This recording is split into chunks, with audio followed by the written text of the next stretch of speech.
Pemirsa, 4 pemuda Kecamatan Watulimo, Kabupaten Trenggalek diringkus Polres Trenggalek setelah mengeroyok anak di bawah umur. Weli, 19 tahun, Firdaus, 18 tahun, Muhammad Rifki, 23 tahun, dan Dama Bagus, 24 tahun, mengeroyok DA, 16 tahun hingga babak belur pada Jumat 15 Maret 2024.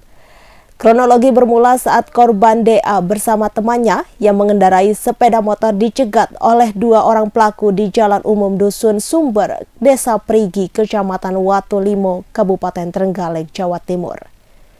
Kemudian korban diminta ikut ke tepi sungai Jembatan Bajul, Desa Margo Mulyo, Kecamatan Watulimo. Kapolres Trenggalek AKBP Gatut Bowo Supriyono mengatakan, kasus ini ada kesalahpahaman antara para pelaku dan korban. Korban disangka pelaku melempar benda ke salah satu warung. Para tersangka menuduh dan menginterogasi korban, tetapi korban tidak mau mengaku hingga akhirnya dilakukan kekerasan. Penganiayaan tersebut tidak berlangsung lama karena sesaat kemudian beberapa jemaah masjid yang pulang sholat tarawih lewat di lokasi tersebut. Para pelaku lalu memaksa korban pindah ke lapangan sepak takraw yang tak jauh dari lokasi pertama, namun korban melarikan diri dan tertangkap oleh para pelaku di rumah Dama Bagus. Karena tak terima atas perbuatan pelaku, keesokan harinya korban bersama teman-temannya melapor ke Polsek Watulimo.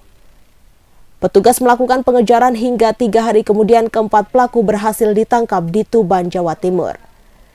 Lebih lanjut, Gatut menjelaskan untuk dugaan sentimen antar perguruan kelompok tertentu masih dalam penyelidikan.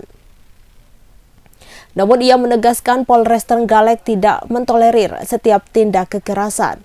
Kondisi korban sendiri mengalami luka memar di pelipis, tangan, punggung, dan masih menjalani perawatan.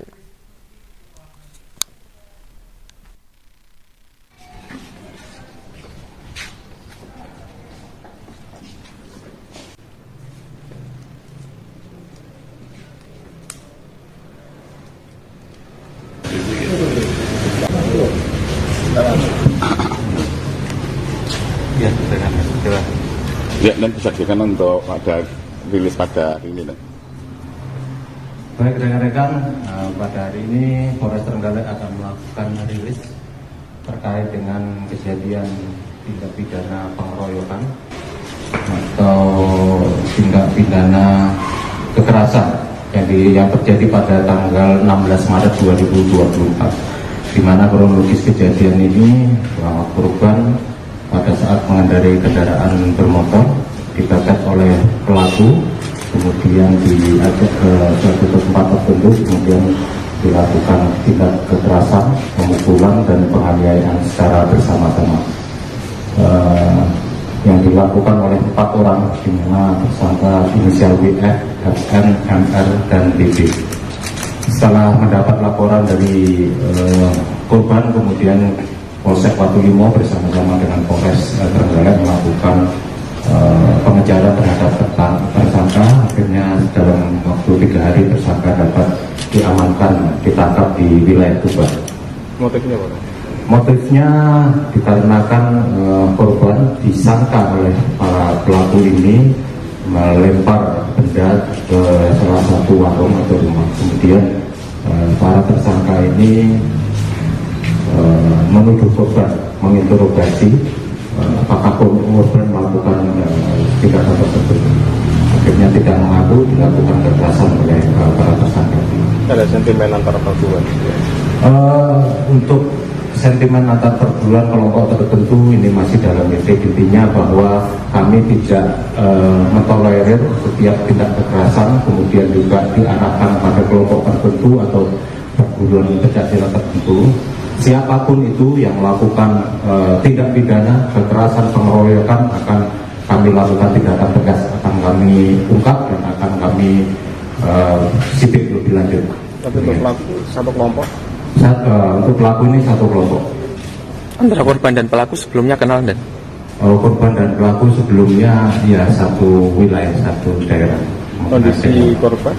Kondisi korban mengalami luka memar di pelipis, kemudian di tangan, kemudian di punggung. karena dikeroyok, dipukuli, ada yang ditendang oleh keempat pelaku. Ancaman hukumannya ini kita terapkan tidak pidana perlindungan anak, kemudian juga kekerasan secara bersama-sama 170, di mana ancaman hukumannya di atas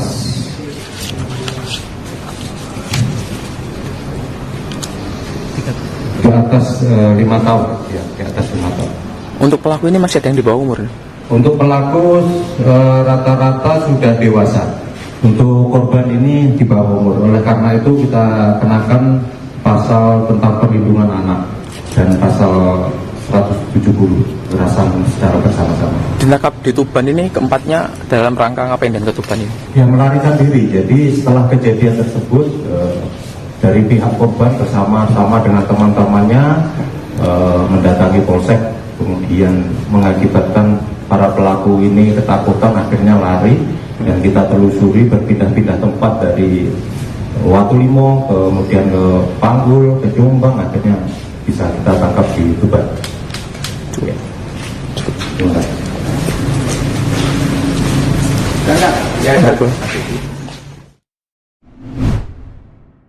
Sisa 4 rumah di desa Kecamatan Gayam, Kabupaten Bojonegoro yang lokasinya berdempetan terbakar hingga 95% pada Selasa 26 Maret 2024 pagi. Selain 4 rumah tersebut, kebakaran juga menyambar kandang berisi 5 ekor sapi dekat 4 rumah tersebut. Imbasnya, 1 ekor sapi mati terpanggang, 4 ekor sisanya terselamatkan. Kabid Pemadaman dan Penyelamatan Dindam Karmat Bojonegoro Zainul Ma'arif mengatakan, 4 rumah ludes dan seekor sapi mati karena dilalap api, semuanya milik Kardi. Kebakaran terjadi sekitar pukul 9:10 waktu Indonesia Barat. Arif meneruskan pihaknya menerjunkan 4 mobil pemadam ke lokasi dibantu 1 mobil pemadam dari Pertamina. Untuk personil yang terlibat tak kurang dari 13 orang. Kebakaran dialami 4 rumah itu berhasil dipadamkan sekitar pukul 11:25 waktu Indonesia Barat. Terkait kronologi, pria asal Kabupaten Tuban ini melanjutkan saat kejadian Kardi dan istrinya sedang berada di sawah. Sepasang suami istri itu tak tahu 4 rumahnya terbakar. Kebakaran rumah diketahui salah satu warga desa Gayam yang sedang lewat. Saat diketahui api yang membakar rumah Kardi itu sudah cukup besar. Dugaan sementara, ungkap Arif, kebakaran cukup hebat menghanguskan 4 rumah Kardi beserta isinya itu dipicu adanya korsleting listrik di dalam salah satu rumah yang terbakar tersebut. Akibat kebakaran ini, pemilik 4 rumah ditaksir mengalami kerugian sekitar 250 juta rupiah.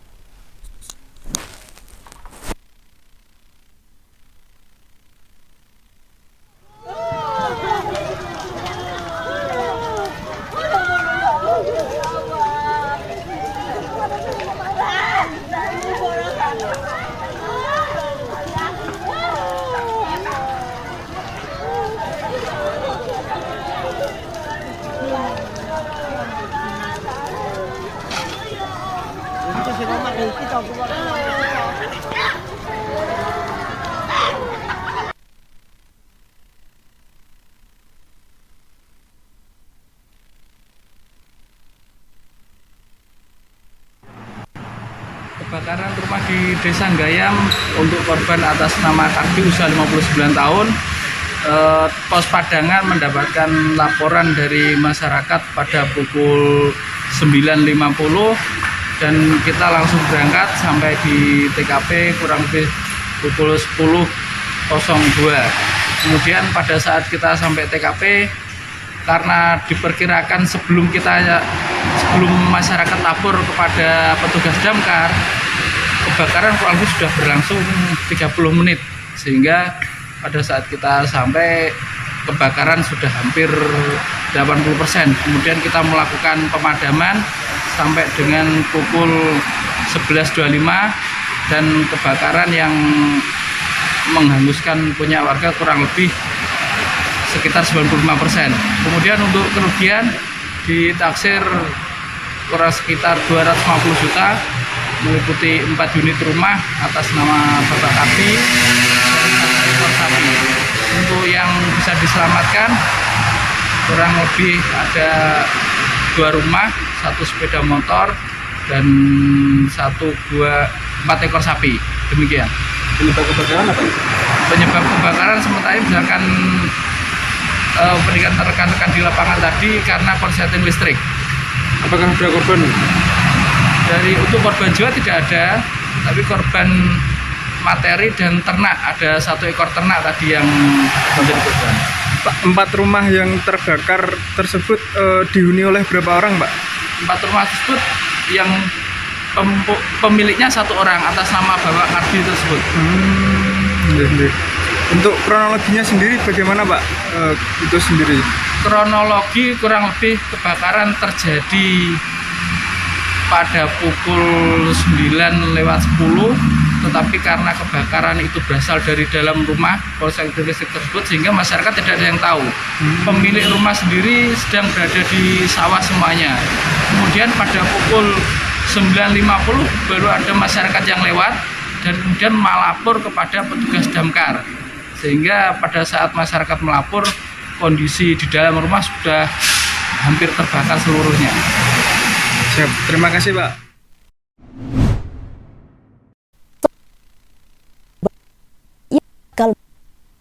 Umum Kepala Daerah atau Pilkada Kabupaten 2024. Pria yang saat ini menjabat sebagai Kepala Dinas Pengelolaan Pendapatan Keuangan Aset Daerah atau DPPKAD disebut sebagai kandidat dari kalangan muda.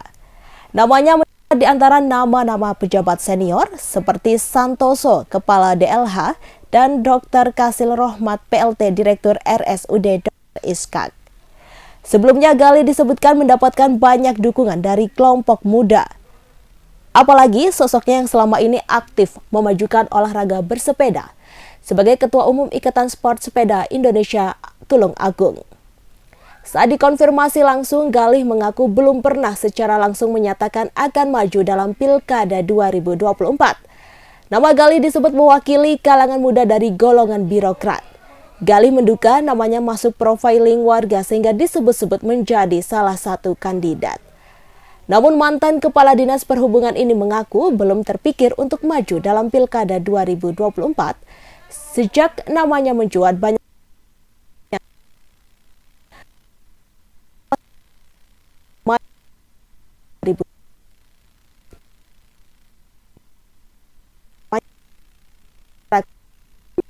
sendiri. Lebih jauh tidak mau menanggapi rencana. Apalagi pertaruhan untuk maju di Pilkada dinilai terlalu besar bagi dirinya yang berstatus pegawai negeri sipil atau PNS. Salah satunya harus mengundurkan diri PNS karena tak bisa cuti seperti aturan lama. Saat ini Gali berusia 48 tahun sehingga masih ada sekitar 12 tahun lagi masa pengabdiannya sebagai PNS.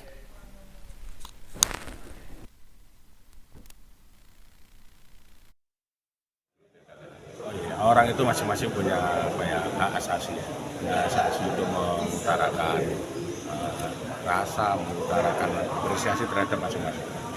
Ada yang apresiasinya positif, ada yang apresiasinya negatif, dan itu wajar. Dan biar aja itu alamnya. Katanya. Tapi sejak kabar itu beredar sudah ada nggak yang melakukan pendekatan? Yang pendekatan untuk dari calon-calon. Kan banyak yang menghubungi. Ya, yang mengkonfirmasi banyak. Aturan main ini, kalau misalnya dari birokrasi maju dalam bursa, misalnya nih, maju dalam bursa pilkada, aturan mainnya apakah dia harus cuti atau bagaimana? Harus mengundurkan diri. Mengundurkan diri dari pensiun. Melepaskan status PNS. Jadi pertaruhannya juga besar juga ya? Kalau dilihat dari situ, itu pertaruhan besar. Jadi kita harus melepaskan status kita. Tidak bisa cuti, tidak bisa. Tidak bisa. Di narasi itu juga ada Bupati kalimat ada dukungan dari pusat. Ini sudah apa maksudnya apa gitu? Saya kurang tahu terhadap apa yang disampaikan oleh masyarakat. Pak, tapi dulu waktu Pak Tatang bisa loh, Pak? Ya, aktif lagi. Baru itu waktu zamannya Pak Heru Cahyono, zamannya Pak Tatang itu masih bisa. Karena peraturannya waktu itu perka KPU-nya masih membolehkan hanya cuti di luar tanggungan negara. Tapi kalau sekarang itu harus melepaskan status ASN atau pensiun. Siap. Bele itu sekarang usia berapa? 48. Wah, Sowi, masih San. 12 tahun. Sampai 60 ya? Sampai 60 S2.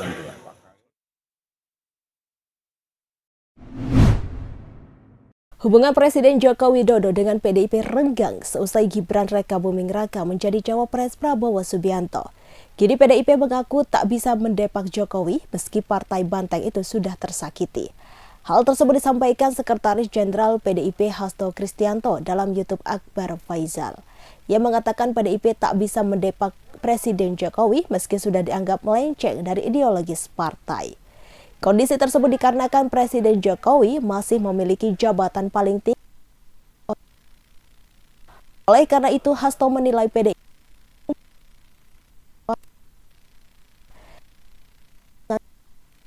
Presiden Jokowi hanya sebatas formalitas. Pasalnya hingga saat ini Presiden Jokowi masih mengantongi kartu tanda anggota atau KTA. Hasto dengan PDIP.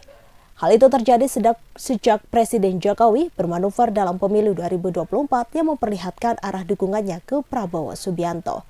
Padahal Hasto menyebut sebagaimana mestinya Presiden Jokowi memperlihatkan dukungan terhadap pasangan Ganjar Mahfud.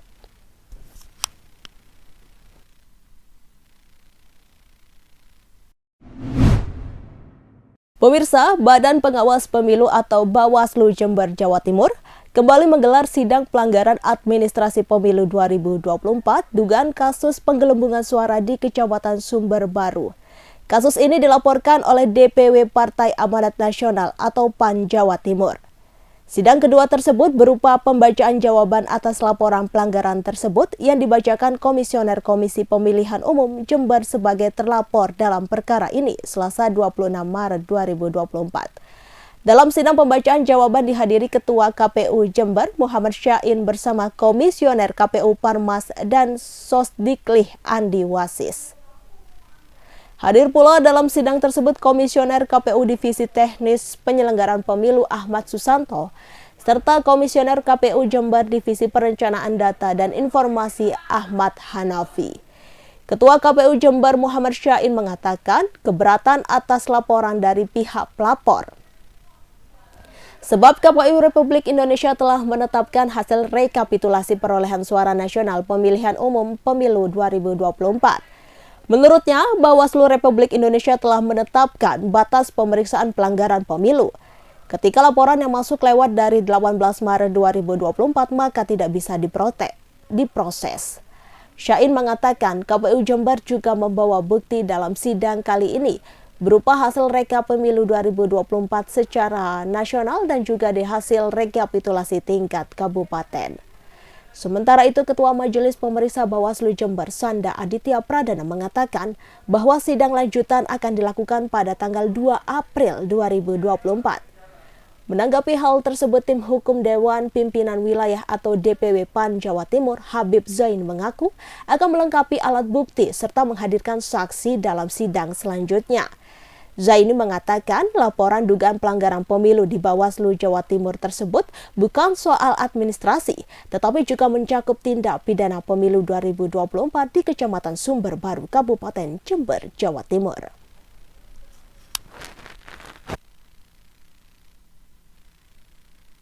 Kami melakukan keberatan bahwasannya laporan dari pelapor. Kenapa? Karena laporan dari pelapor ini kalau kita mengikuti tahapan di pemilu saat ini adalah pertama, KPU sudah menetapkan sebagaimana surat di 360 itu secara nasional terhadap hasil rekapitulasi perolehan hasil suara pada pemilu tahun 2024. Nah, ketika sudah memasuki pada tahapan penetapan rekap secara nasional, maka terkait dengan perselisihan persoalan hasil suara pemilu tahun 2024 adalah menjadi kewenangan dari Mahkamah Konstitusi. Ini. Kemudian yang kedua, ini juga ada surat dari Bawaslu terkait dengan proses pelanggaran administrasi, pemeriksaan pelanggaran administrasi ini ketika sudah lewat 18 Maret maka tidak bisa diproses lebih lanjut atau tidak dapat diterima laporan pelapor terhadap laporan yang dilaporkan sekarang ini. Harusnya sudah ditolak oleh Bawaslu terkait dengan laporan yang dilaporkan oleh pihak pelapor. Terus tadi apa saja bukti-bukti yang dilampirkan dalam sidang ini?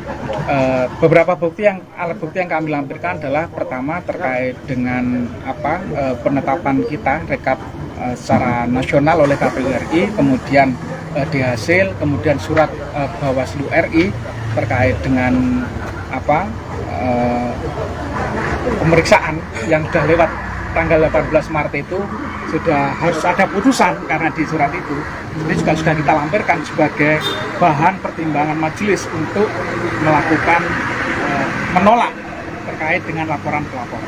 Terus kabarnya sudah ini melakukan rekapitulasi ulang sejak awal berdasarkan rekomendasi Bawaslu. Ya, jadi memang kita mendapatkan surat dari Bawaslu terkait dengan rekomendasi itu, ada namanya rekomendasi untuk rekapitulasi ulang di Kecamatan Sumber Baru, dan itu kita teruskan kepada PPK Kecamatan Sumber Baru untuk menindaklanjuti terkait dengan rekomendasi Bawaslu yang sebenarnya itu dari Panwaslu Kecamatan Bawaslu itu. Nah, itu sudah dilaksanakan dan kemudian juga disampaikan di rekap tingkat kabupaten.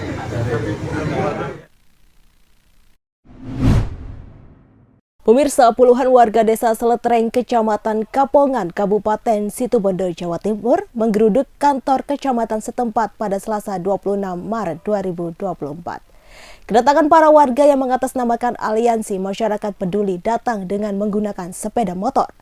Setibanya di kantor kecamatan, para warga juga membawa berbagai poster dan berorasi mempertanyakan bantuan pangan pemerintah pusat tahap 1 dan 2 yang tak sampai kepada masyarakat. Dalam aksi para warga dari berbagai dusun di desa Seletreng ini, dijaga puluhan personil Polsek Kapongan dan Polres Situbondo.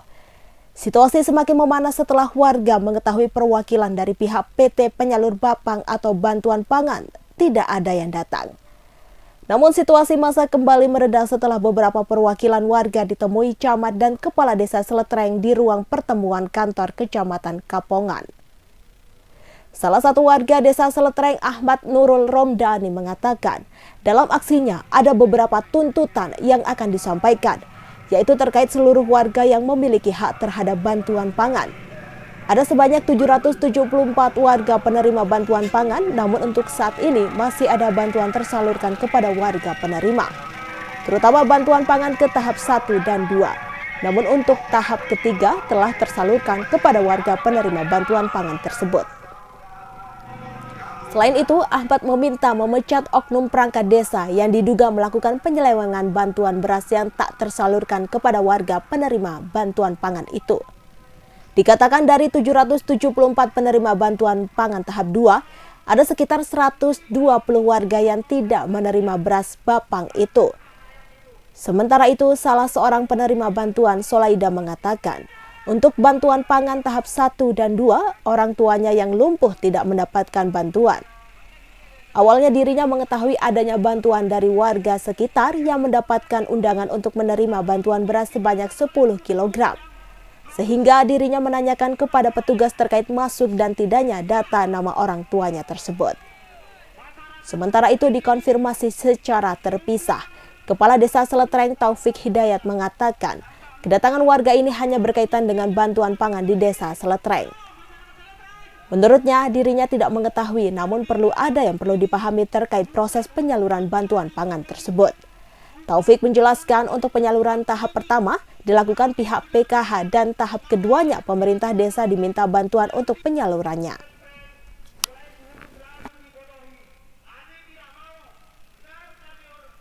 Kami untuk melakukan audiensi tentang Bapang yang di desa Seletreng.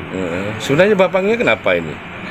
Nah, itu yang kami kurang tahu sebenarnya. Ada hal-hal beberapa yang perlu yang dipahami sih dengan aturan mekanisme penyaluran Bapang ini.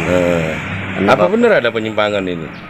Kalau penyimpangan kami kurang tahu pasti ya, tapi dalam hal perubahan untuk itu bisa perubahan di itu ada aturannya memang. Artinya bisa apa istilahnya kemarin ya, form untuk diberikan kepada yang berhak. Artinya dari pihak desa sudah ada upaya perbaikan gitu, Pak? Iya, itu sebenarnya data kami tidak punya. Data itu murni dipegang oleh pendamping BKH kemarin. Aklam itu yang datang ke kami hanya menyampaikan secara lisan bahwa besok ada pembagian Bapang ini kepada masyarakat sekitar.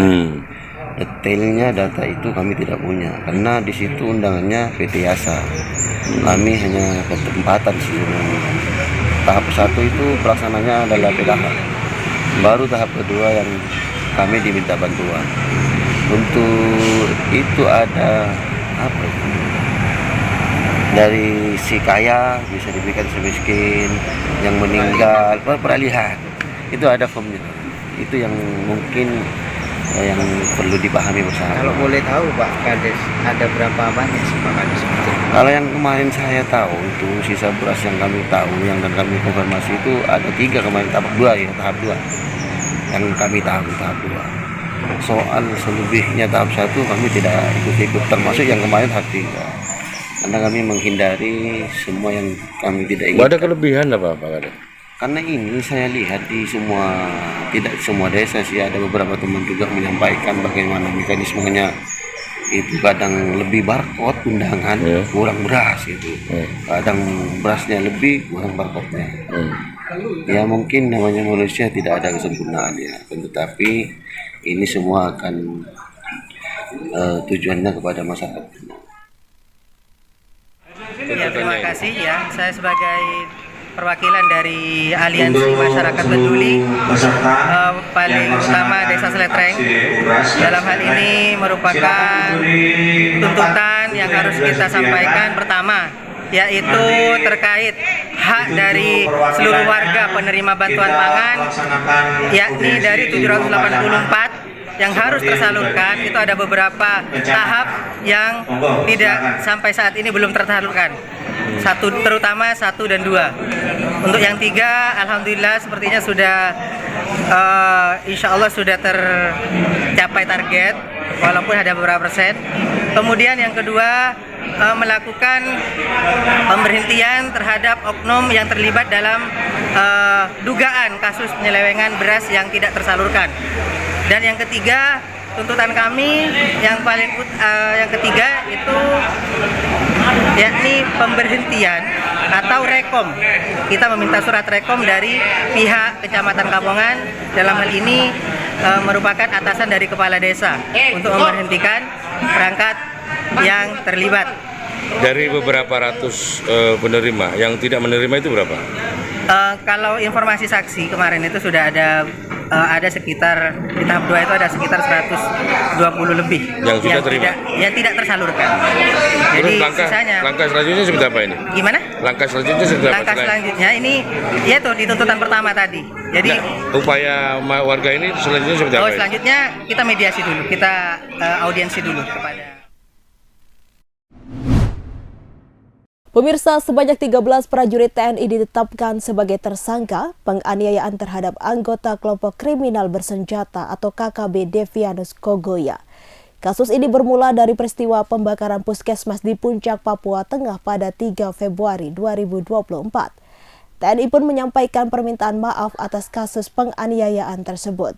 Berikut ini keterangan lengkap dari Panglima Kodam 17 Cendrawasih Maijen Izak Pangemanan. Bakar puskesmas. Ya, jadi anggota kami mendapat laporan dari masyarakat bahwa ada kelompok KKB yang akan membakar puskesmas Omukia, yaitu di daerah Gome, tidak jauh dari pos kami, hanya kurang lebih 300 meter dari pos Gome. Sehingga bersama-sama kita dengan kepolisian, dengan semua aparat keamanan di sana untuk mengamankan puskesmas ini, karena puskesmas ini dibutuhkan masyarakat ya untuk melayani kesehatan di sana. Jangan dibakar. Sehingga ketika kita mengamankan itu, mereka menembak pasukan kita, sehingga terjadi kontak tembak. Dari kontak tembak ini, pasukan kami melakukan pengejaran dan tertangkap 3 orang, yaitu yang pertama Warinus Kogoya, kemudian Alianus Murid, dan Devius Kogoya. Nah, ketika ditangkap, mereka ditemukan juga membawa 1 pucuk senjata Mauser dan beberapa butir munisi. juga ada alat-alat yang lain, ada senapan angin, ada senjata tajam dan sebagainya. Mereka akan dibawa ke Polres pada saat itu. Tetapi di jalan, satu orang loncat dari mobil, yaitu Warinus Kogoya. Karena Warinus ini adalah DPO Polres Puncak yang terus beberapa kali melakukan penyerangan-penyerangan di daerah Puncak Ilaga dan merupakan pelaku pembunuhan pekerja puskesmas Omukia yang dimana mereka akan bakar ini. Meninggal beberapa orang pada saat itu. Juga pelaku penembakan anggota Satgas 300 sendiri dan beberapa fasilitas mereka bakar di situ. Nah, mungkin karena dia ketakutan di sini, berusaha melarikan diri, loncat dari mobil dengan tangan terikat di belakang. Karena mungkin tidak ada keseimbangan, tangan diikat sehingga jatuh dan terbentur kepalanya di batu, dibawa ke puskesmas tetapi meninggal. Sedangkan yang dua orang ini, yang satunya itu ditangkap ketika penyergapan, dia meloloskan diri, tetapi ada pasukan yang menutup di Gome menangkap dia. Dia ini juga satu kelompok dengan mereka. Nah, disinilah mereka melakukan penganiayaan. Tetapi setelah itu dibawa ke puskesmas, kemudian diobati dan dikembalikan ke masyarakat. Download Tribun X sekarang, menghadirkan lokal menjadi Indonesia.